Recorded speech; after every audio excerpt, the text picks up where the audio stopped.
ನಮಸ್ಕಾರ ಸ್ನೇಹಿತರೆ, ಹೇಗಿದ್ದೀರಾ? ಚೆನ್ನಾಗಿದ್ದೀರಾ ಎಲ್ಲ? ನಾನು ನಿಮ್ಮ ಪ್ರೀತಿಯ ಇಮ್ತಿಯಾಜ್ ಕರಾಟೆ ಕೋಚ್ DVG. ಇವತ್ತೊಂದು ಸ್ಪೆಷಲ್ ವಿಡಿಯೋ ತಂದಿದ್ದೀನಿ ನಿಮಗೋಸ್ಕರ. ಹೆಲ್ತಿನ ಬಗ್ಗೆ, ಒಂದು ಆರೋಗ್ಯದ ಬಗ್ಗೆ ಒಂದು ಒಳ್ಳೆ ಸೂಚನೆ ಕೊಡ್ತೀನಿ. ದಯವಿಟ್ಟು ಈ ವಿಡಿಯೋನ ಪೂರ್ತಿ ನೋಡ್ರಿ. ಏನಂದ್ರೆ ಈಗ ಚಳಿಗಾಲ ಭಾಳ ನೋಡ್ರಿ. ಇಲ್ಲಿ ಡಾಕ್ಟ್ರ್ ಏನೋ ಹೇಳ್ತಾರೆ, ಡೈಲಿ 5 ಲೀಟ್ರ್ ನೀರು ಕುಡಿಬೇಕಂತಾರೆ.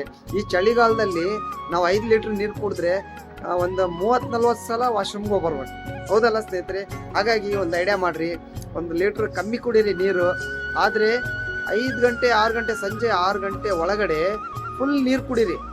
ಎಷ್ಟರ ಕುಡೀರಿ, 4 ಲೀಟ್ರ್ ಬೇಕಾದರೂ ಕುಡೀರಿ. ಆದರೆ 5 ಗಂಟೆ ಮೇಲೆ ಬರ್ತಾ ಬರ್ತಾ ಬರ್ತಾ ಕಮ್ಮಿ ಮಾಡಿರಿ. ರಾತ್ರಿ ಒಳಗೆ 1-2 ಗ್ಲಾಸ್ ಅಷ್ಟೇ ನೀರು ಕುಡೀರಿ. ಜಾಸ್ತಿ ನೀರು ಕುಡಿಬೇಡ್ರಿ. ರಾತ್ರಿ ಎಲ್ಲ ನಿದ್ದೆ ಮಾಡೋಕ್ಕಾಗಲ್ಲ, ಇಲ್ಲಾಂದರೆ ರಾತ್ರಿ ಎಲ್ಲ ವಾಶ್ರೂಮ್ಗೆ ಹೋಗ್ಬೇಕಾಗ್ತದೆ.